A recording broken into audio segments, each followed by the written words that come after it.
Chemical bonding and molecular structure.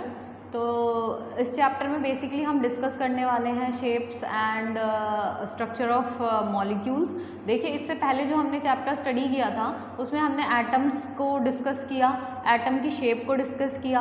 अब जो question हमारे सामने अराइज होते हैं वो क्वेश्चन बेसिकली ये हैं कि why do atom get combine. अगर आप ये देखते हैं कि एटम मैटर का सबसे स्मॉलेस्ट पार्टिकल है और उसकी इंडिपेंडेंट एग्जिस्टेंस नहीं है, तो पहला क्वेश्चन ये, why atom do not exist independently, atom अकेला क्यों नहीं रह सकता। दूसरी बात कि अगर एटम किसी के साथ कंबाइन होता है तो क्यों और कैसे, अगर एटम कंबाइन होता है तो क्यों कंबाइन होता है, और कंबाइन होता है तो किस तरह से कंबाइन होता है। अगर आप दो एटम को इस तरह से कनेक्ट करते हैं तो ऑब्वियस सी बात है दो एटम के बीच में कोई फेविकोल तो लगा नहीं है कि वो चिपक जाएंगे, कुछ तो ऐसा होगा जो दो एटम को कनेक्ट करने में आपकी मदद करता है। So what is that force which exist in between two atom to form molecule, दूसरा क्वेश्चन। तीसरा, why only selected combinations occurs, अगर आप दो एटम्स को कंबाइन करते हैं तो सिलेक्टेड कॉम्बिनेशन ही क्यों बनते हैं, आप अपनी मर्जी से कोई भी मॉलिक्यूल कोई भी कंपाउंड किसी भी रेशो में क्यों नहीं बना सकते, सिलेक्टेड मॉलिक्यूल्स ही क्यों बनते हैं, ये हमारा तीसरा क्वेश्चन। और चौथा क्वेश्चन ये है कि जब अगर आप मॉलिक्यूल बना लेते हैं तो एग्जैक्टली उसकी शेप क्या होती है, उसकी ज्योमेट्री क्या होती है। तो इस चैप्टर में हम बेसिकली इन्हीं क्वेश्चंस को एक्सप्लेन करने की कोशिश करेंगे। तो इस चैप्टर का जो हमारा मेन फोकस है दैट इज बॉन्डिंग। इस चैप्टर का नाम ही है केमिकल बॉन्डिंग, यानी केमिकल्स के बीच में बॉन्ड बनना। तो first of all what is bond. अगर बॉन्ड शब्द की बात आती है तो बॉन्ड आप किसे बोलते हैं, bond is a type of relation. देखिए बॉन्ड बहुत लोगों के बीच में होता है। अगर मैं एक रिलेशन की बात करूं तो आपके घर में जितने मेंबर्स हैं शायद आपका सबके साथ रिलेशन होगा, लेकिन क्या सबके साथ एक जैसा रिलेशन होता है। आप अपने भाई के साथ, अपनी बहन के साथ, अपने पेरेंट्स के साथ, सबके साथ आपका रिलेशन है, लेकिन क्या सबका रिलेशन एक जैसा है, नहीं। तो जो रिलेशन आपने अपने पेरेंट्स के साथ, अपने कलीग्स के साथ, अपने फ्रेंड्स के साथ बनाया हुआ है, उसी रिलेशन को, उसी फोर्स ऑफ अट्रैक्शन को यहाँ क्या नाम दिया जाता है, बॉन्ड। अगर वही फोर्स ऑफ अट्रैक्शन कहाँ काम करे, इन बिटवीन एटम्स, तो हम बोलेंगे what is this bond. Bond is क्या है, बॉन्ड एक टाइप का फोर्स ऑफ अट्रैक्शन है जो कहाँ एग्जिस्ट करता है, इन बिटवीन एटम और इन बिटवीन पार्टिकल्स जो भी आपस में मिलके बॉन्ड बनाने वाले हैं। तो अगर हम बॉन्ड डिफाइन करें तो basically it is the force of attraction which exist in between atom और particles. Next is what is the cause of chemical combination. ये तो हमने देख लिया कि बॉन्ड क्या है, बॉन्ड तो बनेगा क्योंकि एटम अकेला एग्जिस्ट नहीं कर सकता। अब अगर बॉन्ड बनेगा तो ये बॉन्ड है क्या, बॉन्ड क्या है कि एक फोर्स ऑफ अट्रैक्शन जो दो पार्टिकल्स के बीच में काम करे, जो उनको जोड़ने का काम करे, उसी को क्या नाम दिया जाता है, बॉन्ड। अब दूसरी बात ये आती है कि इस केमिकल कॉम्बिनेशन का कॉज क्या है। अगर दो एटम मिलके बॉन्ड बनाते हैं तो क्यों बनाते हैं, उसका कारण क्या है। तो कारण ये है कि हर एलिमेंट को क्या कंप्लीट करना है, ऑक्टेट। हमारे कॉसेल और लुइस नाम के साइंटिस्ट थे जिन्होंने अपनी थ्योरी एक्सप्लेन करी और उसका नाम था ऑक्टेट थ्योरी। ऑक्टेट थ्योरी से हमें कुछ चीजें समझ में आई, और क्या समझ में आया, कॉसेल और लुइस ने हमें ये एक्सप्लेन किया। देखिए पहले हम ऑक्टेट थ्योरी पढ़ते हैं और उसके बाद मैं आपको cause of chemical combination explain करूं। तो कॉसेल और लुइस इन्होंने मिलके ये एक्सप्लेन किया कि हमारी पीरियोडिक टेबल में जितने एलिमेंट हैं except noble gases, noble gases is what, group number 18। Group number 18 में जो भी एलिमेंट आते हैं उन सबको क्या नाम दिया जाता है, noble gas. And noble gas is helium, neon, argon, krypton, xenon, radon, they all are noble gas. बाकी सब में और इनमें क्या अलग है, हमने ऑब्जर्व किया कि बाकी सारे एलिमेंट्स रिएक्ट करते हैं जबकि नोबल गैसेस का कोई रिएक्शन नहीं है। अब नोबल गैसेस क्यों नहीं रिएक्ट करते, तो कुछ तो इनमें अलग होगा जो बाकी सब में नहीं है। अब जब हमने इनको दूसरों से कंपेयर करके देखा तो हमने क्या पाया कि ये जितने भी एलिमेंट्स हैं इन सबके वैलेंस शेल में कितने इलेक्ट्रॉन हैं, 8, एक्सेप्ट हीलियम। हीलियम के वैलेंस शेल में कितने इलेक्ट्रॉन हैं, 2।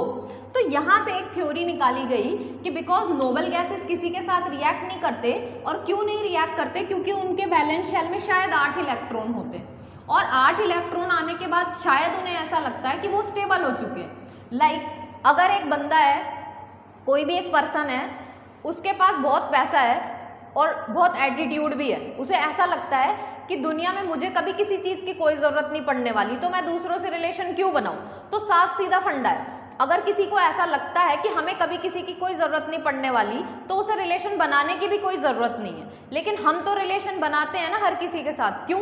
क्योंकि हमें ऐसा लगता है कि शायद कभी ना कभी किसी ना किसी की ज़रूरत हमें पड़ ही सकती है। तो relation banana is very must, ज़रूरी होता है। क्यों ज़रूरी होता है? क्योंकि हमें ऐसा लगता है कि हम स्टेबल तभी हो पाएंगे। क्या इस दुनिया में अगर एक अकेला आदमी हो तो वो जिंदा रह पाएगा? नहीं, उसको हमेशा किसी दूसरे व्यक्ति की ज़रूरत होगी, कुछ बताने के लिए, कुछ समझने के लिए। तो अकेला आदमी एग्जिस्ट नहीं कर सकता ना।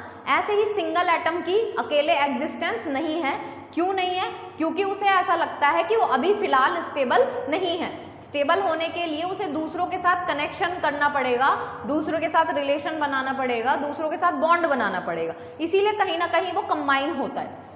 लेकिन नोबल गैसेस का कुछ बिहेवियर देखा जाए तो ये तो किसी के साथ भी कंबाइन नहीं होते। अब क्यों नहीं कंबाइन होते? Because they are stable. और इनकी स्टेबिलिटी का कॉज ये बताया गया कि इन सबके वैलेंस शेल में कितने इलेक्ट्रॉन है? 8। तो ऑक्टेट थ्योरी का सीधा सीधा रूल है, to attain nearest noble gas configuration, to attain nearest noble gas configuration, every element combine to form molecule।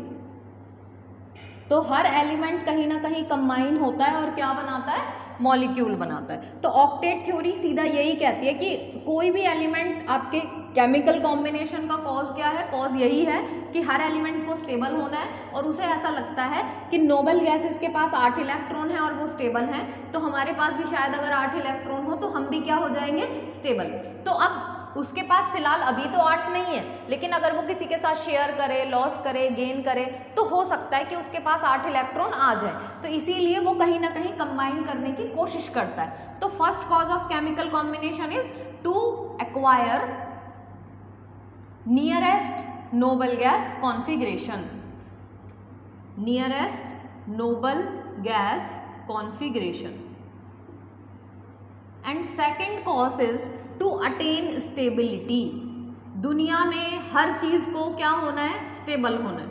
तो इसी तरह से शायद एटम्स को भी क्या होना है? स्टेबल होना है। और स्टेबल होने का उनका एक ही पैटर्न है कि अगर वो किसी के साथ कंबाइन हो जाए तो वो क्या हो जाएंगे? स्टेबल। तो स्टेबल होने के लिए, या हम कह सकते हैं nearest noble gas configuration attain करने के लिए कोई भी एलिमेंट क्या करता है? कंबाइन करता है। अब नियरेस्ट नोबल गैस कॉन्फिगरेशन का मतलब क्या? देखिए, अगर हम फर्स्ट पीरियड की बात करें तो हमारे पास हाइड्रोजन होता है और उसके राइट में होता है हीलियम। तो हाइड्रोजन का नियरेस्ट नोबल गैस कौन सा है? हीलियम।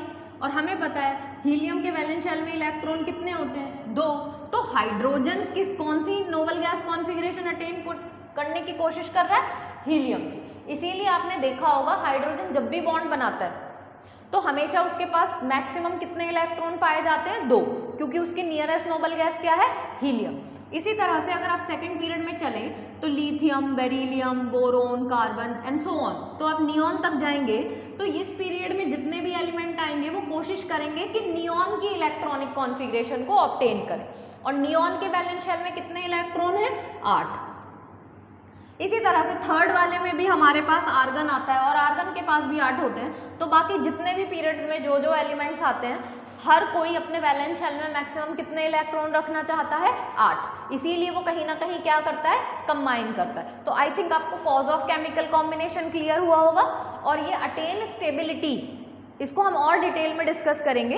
इस चैप्टर में आगे एक टॉपिक आएगा वैलेंस बॉन्ड थ्योरी, उसके अंदर हम इसको और क्लियरली आपको एक्सप्लेन करेंगे। तो अभी हम बात करेंगे बॉन्ड्स की। जैसे कि हमने देखा कि बॉन्ड बनाना क्यों जरूरी है, क्योंकि हर एलिमेंट को या हर एटम को क्या होना है? स्टेबल। और वो अकेला स्टेबल नहीं हो सकता, इसलिए वो किसी ना किसी के साथ क्या करेगा? कंबाइन करेगा। अब अगर उसे बॉन्ड बनाना है तो बॉन्ड अलग अलग टाइप से बन सकते हैं। There are different type of bonds. और जब हम डिफरेंट टाइप ऑफ बॉन्ड्स की बात करते हैं तो उसमें हम ये देखते हैं कि अब बॉन्ड का मतलब, जैसे अभी मैंने थोड़ी देर पहले आपको एक्सप्लेन किया, bond is a type of relation. तो आप कैसे हो, और आप सामने वाला जो इंसान है, सामने वाला जो बंदा है, आप उसके साथ अगर रिलेशन बनाने की कोशिश कर रहे हो तो आप कैसा रिलेशन बनाओगे, ये किस पे डिपेंड करेगा, आप पे, और आप किसके साथ वो रिलेशन बनाने वाले हो उस पे। तो हर रिलेशन एक जैसा नहीं होता और हर रिलेशन को एक ही तरीके से भी नहीं बनाया जाता। तो सीधा सीधा मेरे कहने का मतलब ये है कि अगर आप बॉन्ड फॉर्म करते हो तो यहाँ पे एलिमेंट खुद डिसाइड करते हैं कि उनको बॉन्ड किस टाइप का बनाना है। दूसरा, उस बॉन्ड को बनाने के लिए उनको क्या यूज करना पड़ेगा, वो इलेक्ट्रॉन शेयर करेंगे, वो इलेक्ट्रॉन ट्रांसफर करेंगे एंड सो ऑन, कुछ भी वो करेंगे, लेकिन बॉन्ड तो उन्हें बनाना है। तो जो तरीका वो यूज कर रहे हैं, तरीके अलग अलग हो सकते हैं, इसीलिए हम बोलते हैं कि हमारे बॉन्ड जो है वो डिफरेंट टाइप के होते हैं। जिसमें सबसे पहला बॉन्ड कौन सा है, आयनिक बॉन्ड। अब अगर हम आयनिक बॉन्ड की बात करें तो what is ionic bond, it is formed due to complete transfer of electron. अगर आप इलेक्ट्रॉन को कंप्लीटली ट्रांसफर कर देते हो from one atom to another atom तो बॉन्ड कैसा बनता है, आयनिक। अब ऑब्वियस है कि अगर एक एलिमेंट इलेक्ट्रॉन दे रहा है और दूसरा एलिमेंट इलेक्ट्रॉन ले रहा है तो एक ने बनाया कैटायन और दूसरे ने बनाया एनायन, तो आयनिक बॉन्ड कहाँ एग्जिस्ट करेगा, in between ions. For example, अगर हम लेते हैं सोडियम और क्लोरीन तो we all know that sodium का इलेक्ट्रॉनिक कॉन्फ़िगरेशन इज 281 और क्लोरीन का इलेक्ट्रॉनिक कॉन्फ़िगरेशन इज 287। इसका एटॉमिक नंबर 17 होता है और इसका एटॉमिक नंबर 11। अब सोडियम को चाहिए कि इसका ऑक्टेट कंप्लीट हो जाए, मतलब वैलेंस शेल में 8 इलेक्ट्रॉन हो जाए, तो इसके लिए ज़्यादा आसान है कि ये एक इलेक्ट्रॉन लॉस कर दे। इसने एक इलेक्ट्रॉन दे दिया, और क्लोरीन को चाहिए कि इसके भी वैलेंस शेल में 8 इलेक्ट्रॉन हो जाए, तो ये क्या करेगा, एक इलेक्ट्रॉन को एक्सेप्ट करने की कोशिश करेगा, क्योंकि इसके पास वैलेंस शेल में 7 पहले से हैं, अगर ये एक ले ले तो इसका भी ऑक्टेट पूरा हो जाएगा। तो सोडियम एक इलेक्ट्रॉन देगा और क्लोरीन उस एक इलेक्ट्रॉन को एक्सेप्ट कर लेगा। अब सोडियम ने जैसे ही एक इलेक्ट्रॉन लॉस किया, it will get converted into Na+, और कॉन्फ़िगरेशन क्या होती है हमारी 2,8। फाइनली क्लोरीन ने जैसे ही इलेक्ट्रॉन गेन किया, ये किस में कन्वर्ट हो गया, Cl- और इसकी कॉन्फ़िगरेशन हो गई 288। So finally ionic bond is exist in between ions. पहले एलिमेंट को आयन में कन्वर्ट होना पड़ेगा, एक एलिमेंट इलेक्ट्रॉन लॉस करेगा, दूसरा वाला गेन करेगा। जिसने लॉस किया इट इज कैटायन, जिसने गेन किया वो हो गया आपका एनायन। तो आयनिक बॉन्ड कैटायन और एनायन के बीच में बनेगा। तो आप दूसरा पॉइंट लिख सकते हैं, it is formed in between ions. Next, अब आयंस आप देख रहे हो, एक कैटायन है और एक एनायन। तो ये सबको पता है कि पॉजिटिव नेगेटिव को अट्रैक्ट करता है और नेगेटिव पॉजिटिव को अट्रैक्ट करता है। तो यहाँ पर there is force of attraction which exist in between cation and anion. तो कैटायन और एनायन के बीच में जो फोर्स ऑफ अट्रैक्शन काम करती है उसको हम एक नाम देते हैं, that is electrostatic force of attraction. तो आयनिक बॉन्ड में एक फोर्स काम करेगी, what force, electrostatic force exist in between ions और इन आयनिक मॉलिक्यूल। जब आप आयनिक मॉलिक्यूल फॉर्म करते हो या आप आयनिक बॉन्ड बनाते हो तो वहाँ एक फोर्स काम करती है and that is electrostatic force. Now अगर आपने एक आयनिक बॉन्ड फॉर्म कर लिया और हम देखते हैं कि वो आयंस के बीच में फॉर्म हो रहा है, कंप्लीटली ट्रांसफर से फॉर्म हो रहा है और वहाँ इलेक्ट्रोस्टैटिक फोर्स काम कर रही है, तो हम कुछ चीज़ें और देखते हैं और ये पाते हैं कि ionic bond is non directional in nature. It is non-directional in nature and non-directional in nature in the sense कि आप जो भी एलिमेंट ले रहे हैं, whether it is positive whether it is negative, एक चार्ज है और आपको पता है हर एक चार्ज अपने अराउंड एक फील्ड जनरेट करता है। तो लाइक एक पॉजिटिव चार्ज, तो अगर ये एक पॉजिटिव चार्ज है तो इसने अपने अराउंड एक फील्ड फॉर्म करी। अगर इस फील्ड के अंदर नेगेटिव चार्ज कहीं से भी एंटर करेगा तो पॉजिटिव उसको अट्रैक्ट कर लेगा। तो ज़रूरी तो नहीं है कि नेगेटिव चार्ज को इधर से ही आना कंपलसरी है या इधर से ही आना कंपलसरी है, it is not necessary. Positive के कांटेक्ट में नेगेटिव कहीं से भी आएगा तो वो उसको अट्रैक्ट कर लेगा। तो यानी कि कोई फिक्स डायरेक्शन तो नहीं है, अट्रैक्शन आगे पीछे ऊपर नीचे कहीं से भी हो सकता है। इसीलिए हम बोलते हैं कि आयनिक बॉन्ड क्योंकि आयंस के बीच में फॉर्म होता है और इन आयंस के बीच में कोई पर्टिकुलर डायरेक्शन नहीं होती, इसीलिए ionic bonds are generally non directional in nature. Next point, अगर आप आयनिक बॉन्ड की नेचर को डिस्कस करते हैं तो हम पाते हैं कि जब भी कोई कंपाउंड आयनिक होता है तो उसका नेचर कैसा होता है, crystalline. Crystalline in the sense कि आप जब कोई कंपाउंड बनाओगे तो बनने के बाद वो एक सॉलिड पैटर्न ले लेगा और सॉलिड फॉर्म में वो कैसा नजर आएगा, क्रिस्टलाइन। जैसे नमक, आपने Na और Cl को कंबाइन किया, इट इज सोडियम क्लोराइड, और आपने नमक तो देखा ही होगा, नमक आपको किस फॉर्म में मिलता है, सॉलिड स्टेट में और इन क्रिस्टलाइन पैटर्न। तो जितने भी आयनिक कंपाउंड बनते हैं उनका नेचर कैसा होता है, crystalline. And you all know that crystal is hard और टफ होता है। तो आपको पता है कि अगर कोई भी कंपाउंड क्रिस्टल के फॉर्म में एग्जिस्ट करेगा तो उसको मेल्ट करना और बॉयल करना दोनों में थोड़ी सी प्रॉब्लम आएगी, मतलब आपको टेम्परेचर ज़्यादा देना पड़ेगा। दैट इज वाई जब भी आपका आयनिक बॉन्ड फॉर्म होगा तो मेल्टिंग और बॉइलिंग पॉइंट दोनों कैसे होंगे, हाई। तो you have to remember that melting and boiling point in ionic molecule is high. Melting point and boiling point is high over here because it is crystalline solid. And next is, in solid state it do not conduct electricity,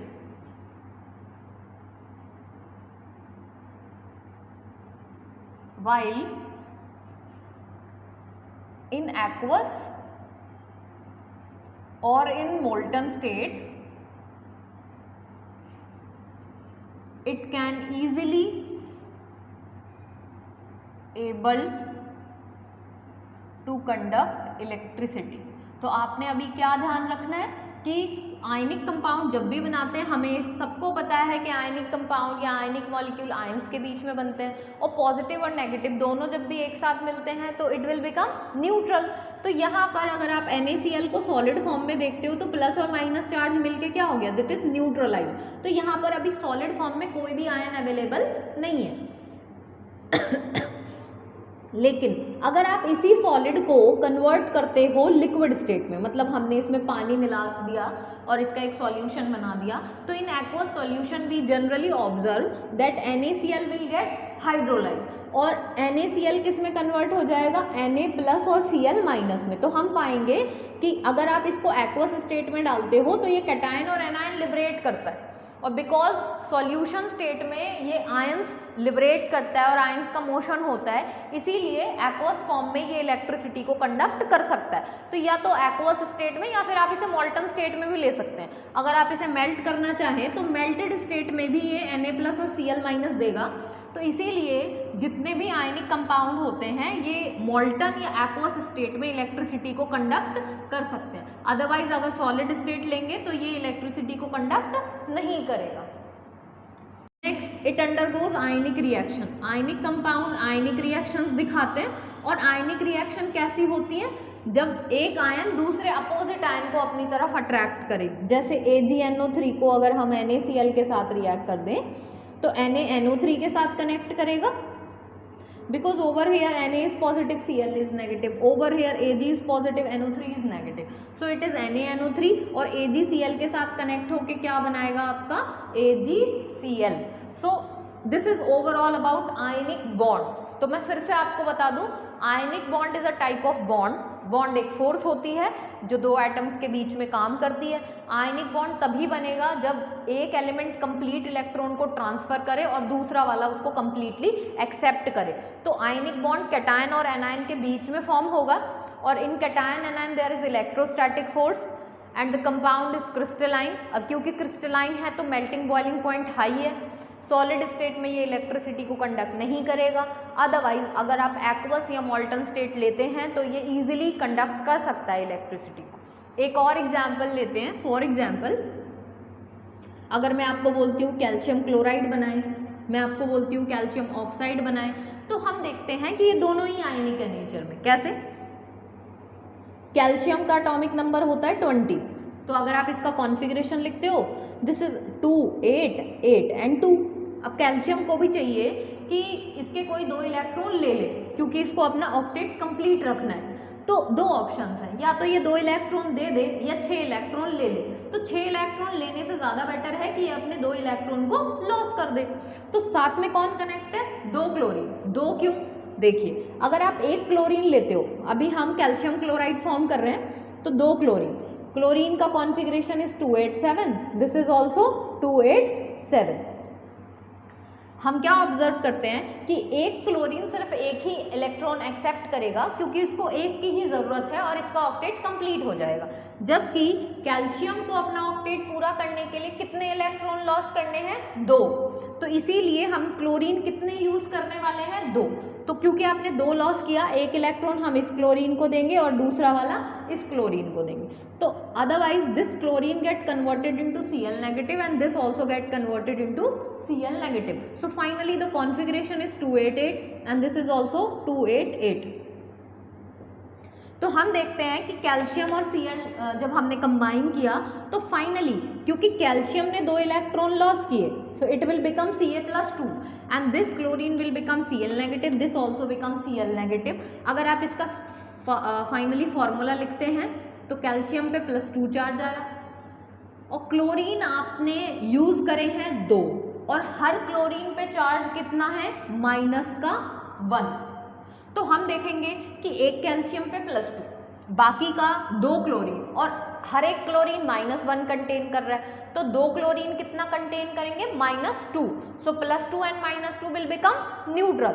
तो finally आप इसको कैसे लिख सकते हो? CaCl2, that's it. इसीलिए आप जब भी कोई आयनिक कंपाउंड बनाते हो तो हम उस पर चार्ज प्लेस नहीं करते, बिकॉज चार्ज गेट न्यूट्रलाइज। दूसरा एग्जाम्पल जैसे आप CaO ले सकते हो। अगर हम CaO की बात करें तो CaO में हम देखते हैं कि जो कैल्शियम है सेम, अभी भी वो कितने इलेक्ट्रॉन लॉस करेगा? 2। कैल्शियम का कॉन्फ़िगरेशन इज 2882। ऑक्सीजन का जो एटॉमिक नंबर है दैट इज 8। अब 8 है तो इसके वैलेंस शेल में कितने इलेक्ट्रॉन होंगे? 6। इसको कितने इलेक्ट्रॉन की जरूरत है? 2। तो कैल्शियम ने अपने पूरे इलेक्ट्रॉन 2 इसे ही दे देने। फाइनली इसका हो गया Ca+2 एंड ऑक्सीजन हो गया O-2। इसके भी वैलेंस शेल में 8 कंप्लीट और इसके भी वैलेंस शेल में 8 complete. Finally we notice that calcium पे +2 चार्ज है और ऑक्सीजन पे -2, so it will become neutralize and आप इसे क्या लिख सकते हैं? CaO, that's it. तो this is overall about ionic bond और आपने आयनिक बॉन्ड के कुछ कैरेक्टरिस्टिक भी डिस्कस किए। So it is overall about ionic bond and its properties. Next topic is factors which favors the formation of ionic bond। जब आप ionic bond form करते हैं तो ऐसे कौन कौन से फैक्टर्स हैं जो आयनिक बॉन्ड बनाने में आपकी हेल्प करते हैं या फेवरेबल फैक्टर्स हैं? तो ध्यान से समझिए, 2 बातें हैं। एक एटम है जो कि इलेक्ट्रॉन लॉस कर रहा है और एक एटम है जो कि इलेक्ट्रॉन गेन कर रहा है। तो यहाँ से इलेक्ट्रॉन जा रहा है और वहाँ इलेक्ट्रॉन आ रहा है। आपने 3rd चैप्टर पढ़ा है, उसमें हमने 2 एंथैल्पीज डिस्कस करी थी, एक आयनाइजेशन और दूसरी थी इलेक्ट्रॉन गेन। तो आयनाइजेशन हम तब स्टडी करते हैं जब कोई एटम इलेक्ट्रॉन को लॉस करे और इलेक्ट्रॉन गेन हम तब स्टडी करते हैं जब कोई एटम इलेक्ट्रॉन को एक्सेप्ट करे। जिसको कंप्लीटली क्लियर नहीं है वो आप आयनाइजेशन और इलेक्ट्रॉन गेन एंथैल्पी वाले वीडियो में जाके उसको अच्छे से पढ़ सकते हैं, तो आपको क्लियर हो जाएगा ना। आयनाइजेशन एंथैल्पी थोड़ा सा मैं आपको बता देती हूँ। कोई भी एटम जब इलेक्ट्रॉन निकालता है तो बदले में हमें उसे एक एनर्जी प्रोवाइड करनी पड़ती है और जितनी एनर्जी आप उसे दे रहे हो उसी को क्या बोलते हैं? Ionization enthalpy. तो यहाँ पर कोई एटम जब इलेक्ट्रॉन लॉस करेगा तो इससे रिलेटेड एक एंथैल्पी काम करेगी, आयनाइजेशन एंथैल्पी। दूसरे एटम ने इलेक्ट्रॉन गेन किया, जब कोई भी एटम इलेक्ट्रॉन गेन करता है उससे रिलेटेड जो भी एंथैल्पी चेंज होता है that is electron gain enthalpy. तो हम इसे लिखेंगे डेल्टा EgH। अब 2 एंथैल्पीज आती हैं, एक है ionization and next one is electron gain enthalpy. अब आयनाइजेशन और इलेक्ट्रॉन गेन एंथैल्पी दोनों में डिफरेंस समझ में आता है। आयनाइजेशन तब पढ़ेंगे जब इलेक्ट्रॉन लॉस हो रहा हो और इलेक्ट्रॉन गेन जब इलेक्ट्रॉन गेन हो रहा हो। इस वाले केस में एनर्जी हमें देनी पड़ती है क्योंकि एटम इलेक्ट्रॉन रिमूव कर रहा है। किसी भी एटम से अगर आप इलेक्ट्रॉन निकालते हो तो बदले में आप उसे एनर्जी सप्लाई करनी पड़ती है। इसी का अपोजिट, अगर एटम इलेक्ट्रॉन ले रहा है तो फिर एनर्जी कौन देगा? एटम ही सप्लाई करेगा। जो सामान लेगा पैसे कौन देगा? वही देगा। तो एग्जैक्टली ऐसा ही है, अगर एटम इलेक्ट्रॉन लेता है तो एनर्जी कौन देगा? एटम देगा। तो यानी कि एटम अगर एनर्जी रिलीज कर रहा है तो वैल्यू कैसी हुई? Negative. Next one is, atom अगर इलेक्ट्रॉन रिमूव कर रहा है तो उस केस में एनर्जी कौन देगा? अब क्या एटम इलेक्ट्रॉन ले रहा है? नहीं, इलेक्ट्रॉन कौन ले रहा है? आप। एक एटम है, उसमें से आपने इलेक्ट्रॉन निकाला, और अगर हम इलेक्ट्रॉन लेते हैं तो एनर्जी भी कौन देगा? हम देंगे। तो इस वाले केस में एनर्जी हमें देनी पड़ रही है। तो क्योंकि हम एनर्जी यहाँ प्रोवाइड कर रहे हैं इसलिए एंथैल्पी कैसी होती है? पॉजिटिव। लेकिन एनर्जी यहाँ पर हमें मिल रही है इसलिए एनर्जी की वैल्यू कैसी होगी? Negative. So ionization enthalpy is always positive, electron gain enthalpy is always negative. लेकिन इलेक्ट्रॉन गेन एंथैल्पी में कुछ एक्सेप्शंस और कुछ अलग केसेस हैं, वो जब आप इलेक्ट्रॉन गेन एंथैल्पी डिटेल में पढ़ोगे तो वहाँ पे आपको क्लियर हो जाएंगे।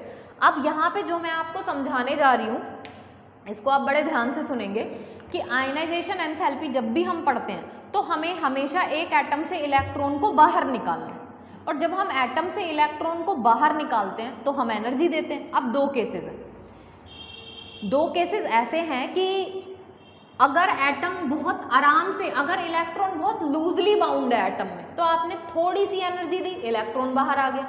लेकिन अगर इलेक्ट्रॉन बहुत टाइटली बाउंड है, अगर ये मार्कर किसी ने बहुत स्ट्रांगली पकड़ा हुआ है और मैं चाहती हूँ ये मार्कर मेरे पास आ जाए तो मुझे मेहनत ज़्यादा करनी पड़ेगी। लेकिन अगर ये बहुत लूजली बाउंड है तो आप तो इसे ऐसे ही कैच कर लोगे। तो ये ऐसा ही है, एटम के पास जब इलेक्ट्रॉन होता है और अगर ये इलेक्ट्रॉन न्यूक्लियस से बहुत टाइटली बाउंड है तो आपको एनर्जी ज़्यादा देनी पड़ती है, और अगर ये इलेक्ट्रॉन लूजली बाउंड है तो हमें एनर्जी कम देनी पड़ती है। तो हम क्या चाहते हैं? हम तो ये चाहते हैं कि एटम इलेक्ट्रॉन जल्दी निकाल दे। भाई आपको अगर आयनिक बॉन्ड बनाना है तो फैक्टर कौन कौन से काम करेंगे? आपका कैटायन जल्दी बनना चाहिए, आपका एनायन भी जल्दी बनना चाहिए, और हमारा कंपाउंड स्टेबल भी बनना चाहिए। अब अगर हम चाहते हैं कि कैटायन जल्दी बने और एनायन भी जल्दी बने तो उसके लिए हमें क्या चाहिए कि एटम जल्दी से जल्दी इलेक्ट्रॉन को लॉस करे। और जल्दी से जल्दी कौन लॉस करेगा? जिसका इलेक्ट्रॉन बहुत लूजली बाउंड होगा, और जहां इलेक्ट्रॉन बहुत लूजली बाउंड वहां उसकी आयनाइजेशन एंथैल्पी कैसी होगी? लो। तो यहाँ हमें थोड़ी सी एनर्जी देनी है, इलेक्ट्रॉन बाहर। तो हम देखेंगे कि पहला factor ionisation enthalpy should be low, क्योंकि थोड़ी सी एनर्जी दी और इलेक्ट्रॉन बाहर आ गया, ये हमारे फेवर में। दूसरा, अगर हम एनायन बनाते हैं तो एनायन केस में हमें एटम को इलेक्ट्रॉन देना पड़ता है। अब दो केसेस, या तो एटम उस इलेक्ट्रॉन को बहुत आराम से रख लेगा या फिर वो थोड़ी आनाकानी करेगा इलेक्ट्रॉन को लेने में। तो फॉर एग्जाम्पल आप दो केसेस देख सकते हो। भाई एक एटम का साइज छोटा है और एक एटम का साइज बड़ा है, this is A and this is B. हम देखते हैं this is nucleus, this is electron. अगर एटम का साइज छोटा है तो न्यूक्लियस और इलेक्ट्रॉन पास पास हैं, तो वहां फोर्स ऑफ अट्रैक्शन कैसा है? हाई। अगर मैं इस एटम को कोई इलेक्ट्रॉन देती हूँ तो ये बहुत इजीली उसको अट्रैक्ट कर लेगा, जबकि इस एटम का साइज बड़ा है तो न्यूक्लियस और इलेक्ट्रॉन के बीच में थोड़ा ज़्यादा डिस्टेंस है। अगर आपने इस एटम को इलेक्ट्रॉन दिया तो ये उतनी जल्दी एक्सेप्ट नहीं करेगा जितनी जल्दी इसने एक्सेप्ट किया, क्योंकि यहाँ अट्रैक्शन ज़्यादा है और यहाँ अट्रैक्शन कम है। तो क्योंकि इस एटम ने बहुत इजीली इलेक्ट्रॉन को एक्सेप्ट किया तो ये बदले में आपको large amount of heat provide करेगा। ये आपको याद रखना है कि कोई भी एटम अगर इलेक्ट्रॉन को बहुत इजीली एक्सेप्ट कर ले तो वो ज़्यादा हीट रिलीज करता है, लेकिन अगर कोई एटम इलेक्ट्रॉन को उतनी इजीली एक्सेप्ट नहीं करता तो वो एनर्जी तो रिलीज करेगा लेकिन कम अमाउंट में। तो यहाँ होगी आपकी energy less negative, energy is less negative, और इस वाले केस में आपकी एनर्जी कैसी हुई? मोर नेगेटिव। तो जहां अट्रैक्शन ज्यादा वहां एनर्जी इज मोर नेगेटिव, और जहां अट्रैक्शन कम वहां एनर्जी इज लेस नेगेटिव। तो सीधा सीधा हमें याद रखना है कि भाई आप चाहते हो कोई भी ऐसा एटम आप चूज करोगे जो इलेक्ट्रॉन फटाफट गेन कर ले। अगर किसी एटम ने इलेक्ट्रॉन को बहुत इजीली एक्सेप्ट कर लिया तो उसकी इलेक्ट्रॉन गेन एंथैल्पी कैसी होगी, मोर नेगेटिव।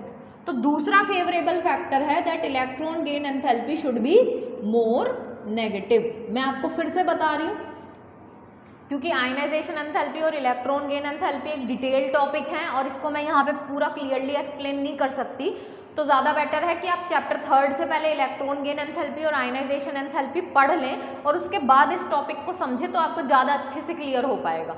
बाकी मैंने पूरी कोशिश करी है कि कम शब्दों में आपको यहाँ पे समझा सकूँ, तो फिर से बता रही हूँ, आयनाइजेशन एंथैल्पी कैसी होनी चाहिए, लो, और इलेक्ट्रॉन गेन एंथैल्पी कैसी होनी चाहिए, मोर नेगेटिव, ताकि हमारा कैटायन भी जल्दी बने और एनायन भी जल्दी बने।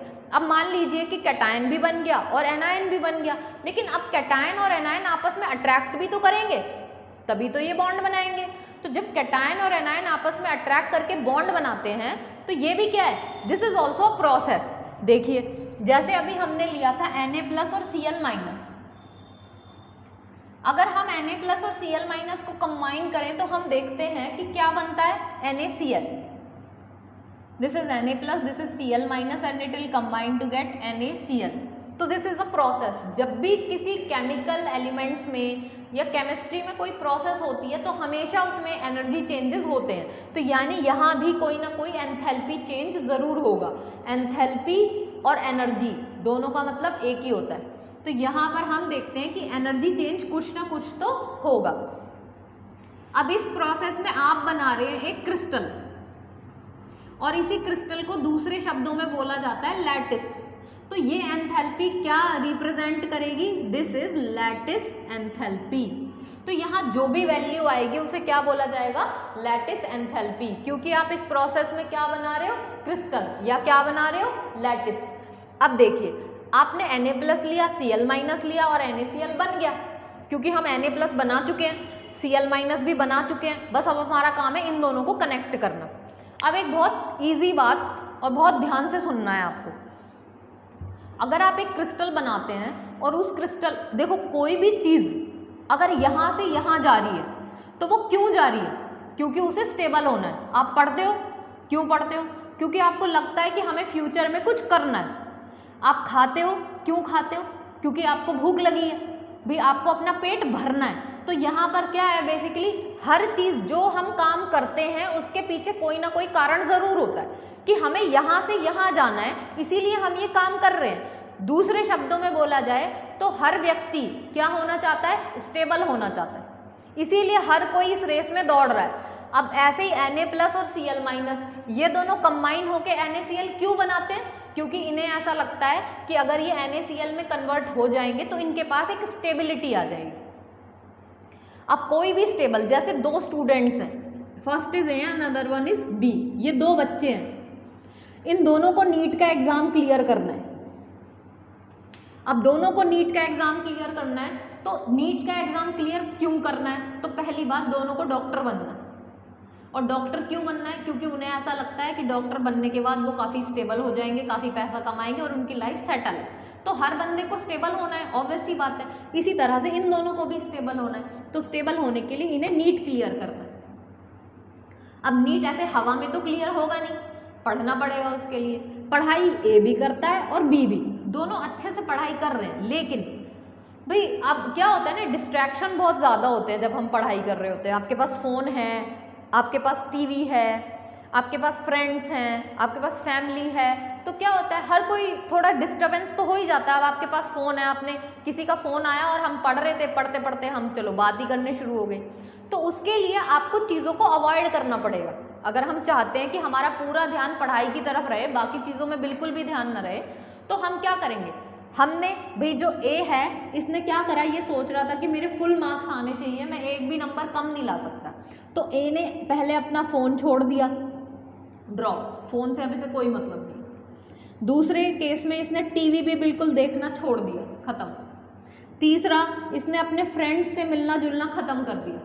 तो ये एक एक करके क्या कर रहा है, सैक्रिफाइस करता जा रहा है। और ये सैक्रिफाइसेस क्यों कर रहा है, क्योंकि इसे नीट क्लियर करना है। इसे पता है ये ऐसे तो होने वाला है नहीं, मुझे इसके लिए बहुत मेहनत करनी पड़ेगी, और मुझे मेहनत करनी है तो मुझे सारी चीज़ें छोड़नी पड़ेंगी। तो इसने फ़ोन छोड़ दिया, टीवी छोड़ दिया, दोस्तों से मिलना जुलना छोड़ दिया, ये बहुत ज़्यादा सोता था और इसने सोना भी कम कर दिया, अपने घर वालों से बात करना भी कम कर दिया। तो धीरे धीरे करके इसने अपनी सारी चीज़ें छोड़ दी। क्यों छोड़ दी? क्योंकि अब ये एक स्टेबिलिटी की तरफ भाग रहा है। तो जब हम स्टेबल होने की रेस में होते हैं ना, तो हमें चीज़ें ड्रॉप करनी पड़ती हैं, हम लोगों से कम इंटरेक्ट कर पाते हैं, क्योंकि हमारा ध्यान, हमारा फोकस सिर्फ एक ही पॉइंट पे होता है। तो हम बस ये कहना चाह रहे हैं, ये समझाना चाह रहे हैं कि जब कोई दो एटम एक दूसरे के कांटेक्ट में आते हैं और ये कोई कंपाउंड बनाते हैं, तो ये क्यों बना रहे हैं? क्योंकि इसे स्टेबल होना है, और स्टेबल होने के लिए हर किसी को सैक्रिफाइस करना पड़ता है। जैसे ए ने सैक्रिफाइस किया, बी ने भी धीरे धीरे करके सैक्रिफाइस किया, इसने भी टीवी, फोन, फ्रेंड्स सब कुछ खत्म कर दिया। तो ये भी स्टेबिलिटी की तरफ जा रहा है, ये भी स्टेबिलिटी की तरफ जा रहा है, और एट दी एंड दोनों का नीट एग्जाम क्लियर हो जाएगा। अब Na+ और Cl- दोनों AB की तरह है। अब Na को चाहिए कि ये NaCl बन जाए, Cl को भी चाहिए कि ये NaCl बन जाए, दोनों को स्टेबल होना है। तो ये भी एनर्जी रिलीज करेगा, Cl भी एनर्जी रिलीज करेगा। जितनी ज़्यादा ये हीट रिलीज करते जाएंगे, ये दो अभी इस तरह से हैं, इन दोनों को पास आना है, तो ये जितनी हीट रिलीज करते जाएंगे उतने ज़्यादा क्या होते जाएंगे? स्टेबल होते जाएंगे। जैसे ही इन्होंने मैक्सिमम हीट रिलीज कर दी, जैसे ही मैक्सिमम सैक्रिफाइस हम कर चुके हैं, हमने मेहनत बहुत ज़्यादा करी, सारी चीज़ें छोड़ दी और हम लगातार सैक्रिफाइसेस करते जा रहे हैं, तो हम स्टेबिलिटी की तरफ भागते जा रहे हैं, और कोई ना कोई ऐसा पॉइंट आएगा जब हम क्या हो जाएंगे? स्टेबल हो जाएंगे। तो Na ने भी एनर्जी रिलीज करी, Cl ने भी एनर्जी रिलीज करी, और फाइनली ये किस में कन्वर्ट हो गया? NaCl में। तो इस पूरे प्रोसेस में हम देखते हैं कि एनर्जी क्या हो रही है? रिलीज हो रही है। तो जब आप कोई लैटिस फॉर्म करते हो तो lattice enthalpy is always negative, क्योंकि सिस्टम हमेशा हीट को क्या करता है? रिलीज। वो जितनी ज़्यादा हीट रिलीज करेगा, उससे रिलेटेड क्रिस्टल उतना ही ज़्यादा स्टेबल होगा। भाई ए ने फोन, टीवी, फ्रेंड्स सब कुछ छोड़ दिया, और बी जो था, मान लेते हैं इसने बस टीवी देखना छोड़ा, बाकी इसने कुछ नहीं छोड़ा, तो ज़्यादा चांसेस सक्सेस होने के किसके हैं? ए के चांसेस ज़्यादा है ना। क्यों? क्योंकि इसने सारी चीज़ें ड्रॉप कर दी। लेकिन बी ने भी सैक्रिफाइस किया, लेकिन कम सैक्रिफाइस किया, तो जो कम सैक्रिफाइस करेगा उसे सक्सेस भी कम मिलेगी, जो ज़्यादा सैक्रिफाइस करेगा उसे सक्सेस भी ज़्यादा मिलेगी। तो सिस्टम जितनी ज़्यादा हीट रिलीज करेगा, उसकी स्टेबिलिटी उतनी ज़्यादा होगी। तो सपोज दैट एक क्रिस्टल ए है, एक क्रिस्टल बी है, हीट इसने भी रिलीज करी, हीट इसने भी रिलीज करी, इसने 100 किलो जूल हीट रिलीज करी, इसने 200 किलो जूल हीट रिलीज करी। ज़्यादा हीट किसने रिलीज करी? 200 वाले। अब ये नेगेटिव साइन पे आप मत जाना, नेगेटिव साइन बस इतना शो कर रहा है कि ये हीट रिलीज कर रहा है, दैट्स इट, और इसका कोई मतलब नहीं है। अगर मैं किसी एनर्जी के साथ साइन पॉजिटिव लगाती हूँ तो वो ये बताता है कि हीट एब्जॉर्ब हो रही है, और अगर मैंने उस वैल्यू के साथ साइन नेगेटिव लगाया तो वो ये बता रहा है कि हीट क्या हो रही है? रिलीज हो रही है। तो इस केस में इसने कितनी हीट रिलीज करी? 200। इस केस में इसने कितनी हीट रिलीज करी? 100। तो ज़्यादा हीट किसने रिलीज करी? बी ने। तो ज़्यादा स्टेबल भी कौन है? बी। Is it clear? तो लैटिस एंथैल्पी का नेगेटिव होना जरूरी है ताकि हमारा आयनिक बॉन्ड कैसा बने? स्टेबल। तो factor which favours for the formation of ionic bond में कंक्लूजन ये निकला कि आयनाइजेशन एंथैल्पी होनी चाहिए लो, इलेक्ट्रॉन गेन एंथैल्पी होनी चाहिए आपकी more negative, and lattice enthalpy should also more negative. Lattice enthalpy भी जितनी ज़्यादा नेगेटिव होगी, हमारा कंपाउंड उतना ही क्या होगा? स्टेबल ज़्यादा होगा। वैसे तो लैटिस एंथैल्पी को और डिटेल में हम पढ़ सकते हैं, पर वो हम आगे पढ़ेंगे एस ब्लॉक चैप्टर जो आएगा आपका, या आगे हम जो चैप्टर स्टडी करेंगे उसमें। लैटिस एंथैल्पी की और अगर हम बात करें तो ये दो फैक्टर्स पे डिपेंड करता है, depending on atomic size and charge. देखिए, साइज और चार्ज के बेसिस पे अगर हम बात करें तो बहुत आसान है, जिसको अट्रैक्शन और इलेक्ट्रोनेगेटिविटी के बारे में पता है वो इजीली समझ सकते हैं इसको। That lattice enthalpy depends on 2 factors. पहला फैक्टर है चार्ज। चार्ज की अगर हम बात करें तो आयरन एक +2 है, एक +3, और हमें पता है +2 और +3 में से ज़्यादा इफेक्टिव न्यूक्लियर चार्ज किसके पास है? +3 के पास, बिकॉज ज़्यादा इफेक्टिव न्यूक्लियर चार्ज +3 के पास है, तो अट्रैक्शन फोर्स भी ज़्यादा किसके पास है? 3 के पास। तो इससे बनने वाला क्रिस्टल हमेशा कैसा होगा? स्ट्रॉन्ग, क्योंकि इसके अट्रैक्शन फोर्स क्या है? हाई। तो हम बोलेंगे कि लैटिस एंथैल्पी मोर नेगेटिव किसकी होगी? Fe+3, और Fe+2 की कैसी होगी? कम स्टेबल। तो दोनों में से लैटिस एंथैल्पी जो हमारी मोर नेगेटिव होगी वो किसकी होगी? जिस पे चार्ज कैसा हो? हाई। तो चार्ज इज हाई, तो lattice enthalpy is more negative.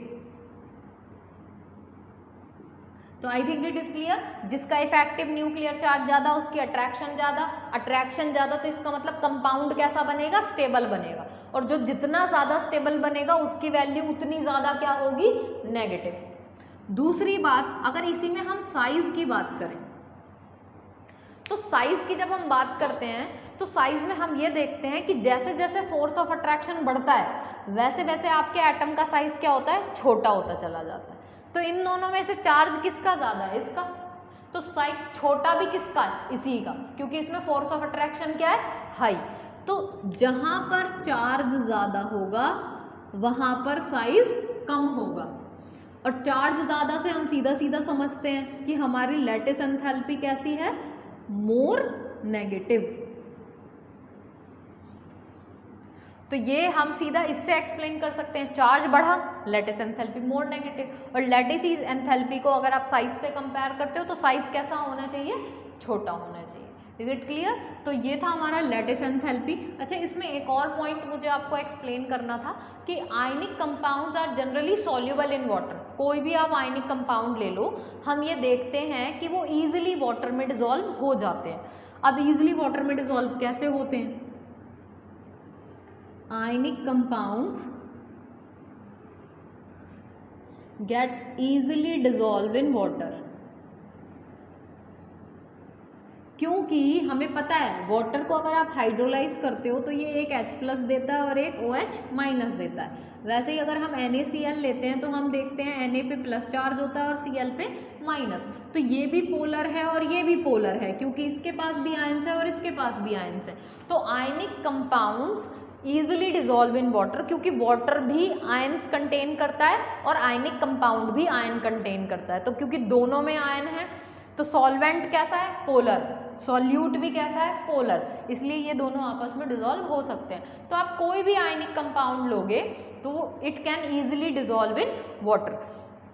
तो यहाँ आयनिक कंपाउंड तो खत्म होता है।